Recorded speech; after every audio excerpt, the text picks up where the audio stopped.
Hello. By request, I am now reading the preface and first letter of Frankenstein by Mary Shelley. The preface was written by Percy Shelly, and it's quite a preface. The event on which this fiction is founded has been supposed, by Dr. Darwin and some of the physiological writers of Germany, as not of impossible occurrence. I shall not be supposed as according the remotest degree of serious faith to such an imagination. Yet, in assuming it as the basis of a work of fancy, I have not considered myself as merely weaving a series of supernatural terrors. The event on which the interest of the story depends is exempt from the disadvantages of the mere tale of spectres or enchantments. It was recommended by the novelty of the situations which it develops, and, however impossible as a physical fact, affords a point of view to the imagination for the delineating of human passions more comprehensive and commanding than any which the ordinary relations of existing events can yield. I have thus endeavored to preserve the truth of the elementary principles of human nature, while I have not scrupled to innovate upon their combinations.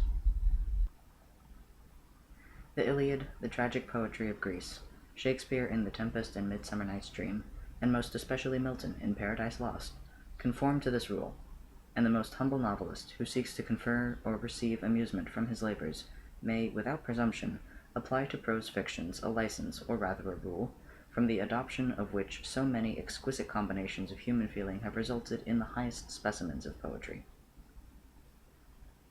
The circumstance on which my story rests was suggested in casual conversation. It was commenced partly as a source of amusement, and partly as an expedient for exercising any untried resources of the mind. Other motives were mingled with these as the work proceeded. I am by no means indifferent to the manner in which whatever moral tendencies exist in the sentiments or characters it contains shall affect the reader.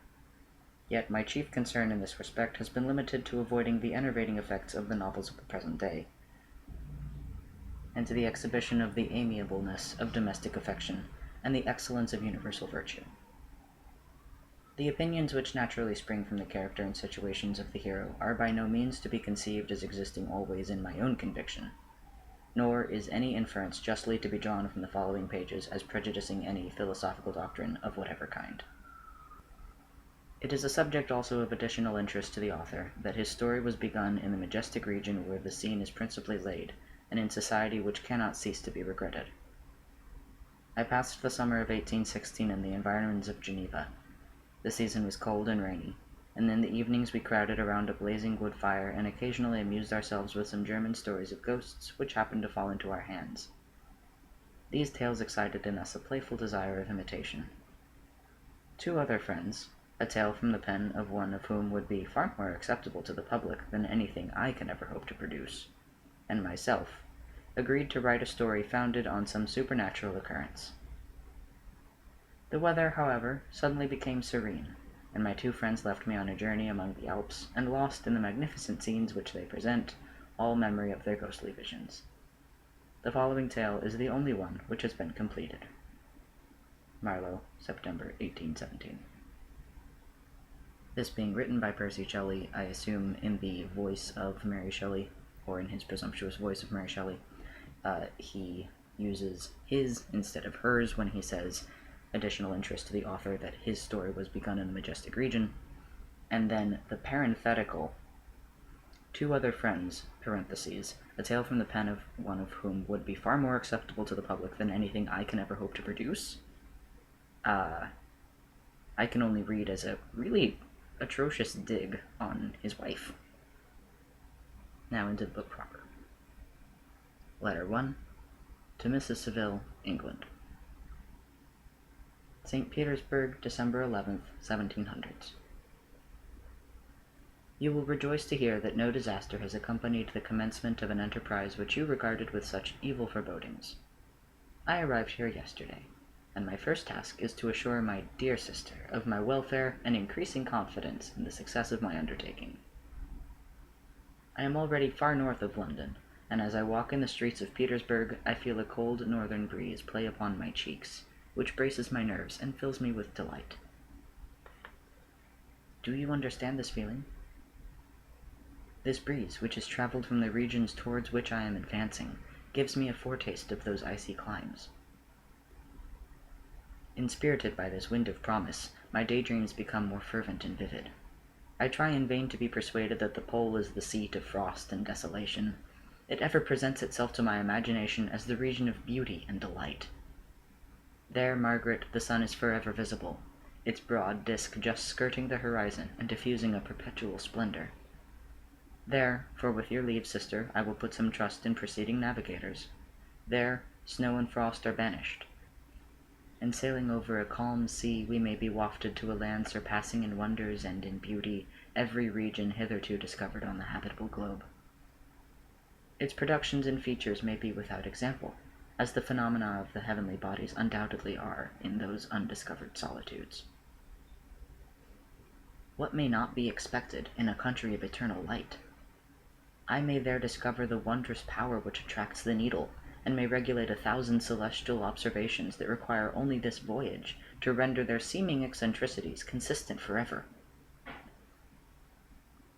I shall satiate my ardent curiosity with the sight of a part of the world never before visited, and may tread a land never before imprinted by the foot of man. These are my enticements, and they are sufficient to conquer all fear of danger or death, and to induce me to commence this laborious voyage with the joy a child feels when he embarks in a little boat with his holiday mates, on an expedition of discovery up his native river.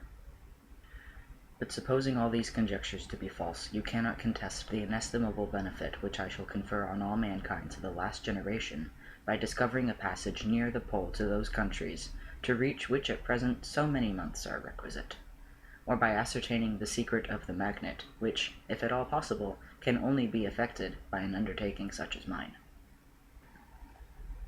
These reflections have dispelled the agitation with which I began my letter, and I feel my heart glow with an enthusiasm which elevates me to heaven, for nothing contributes so much to tranquilize the mind as a steady purpose, a point on which the soul may fix its intellectual eye.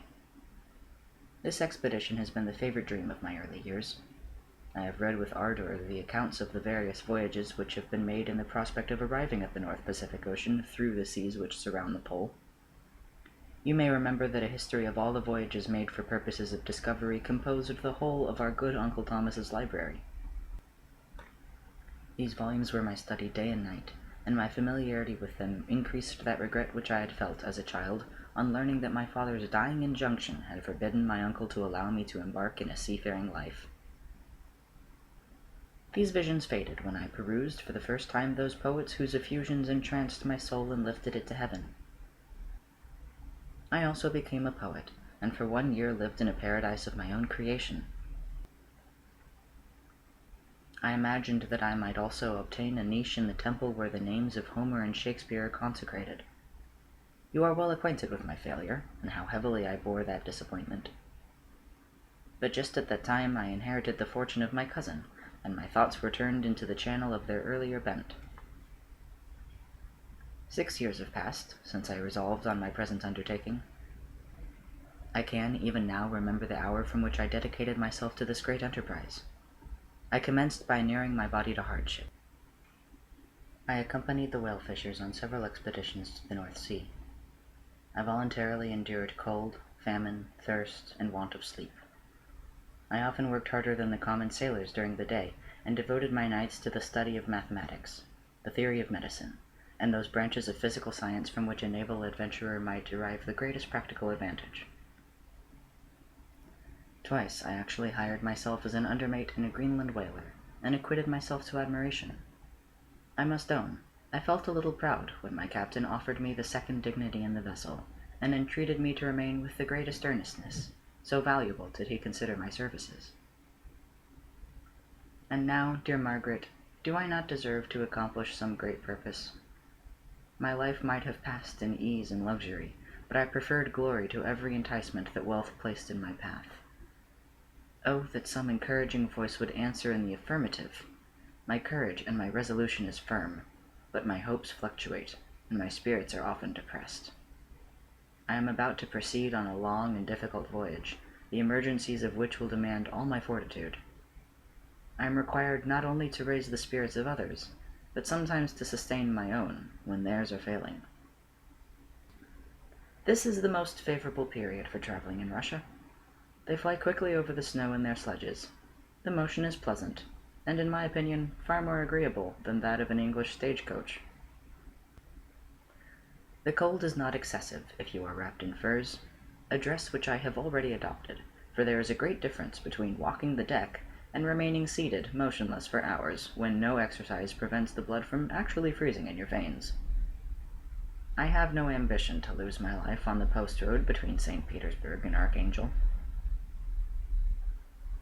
I shall depart for the latter town in a fortnight or 3 weeks, and my intention is to hire a ship there, which can easily be done by paying the insurance for the owner, and to engage as many sailors as I think necessary among those who are accustomed to the whale fishing. I do not intend to sail until the month of June. And when shall I return? Ah, dear sister, how can I answer this question?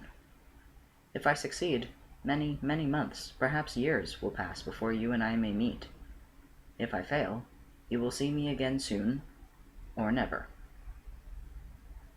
Farewell, my dear, excellent Margaret. Heaven shower down blessings on you, and save me, that I may again and again testify my gratitude for all your love and kindness. Your affectionate brother, R. Walton.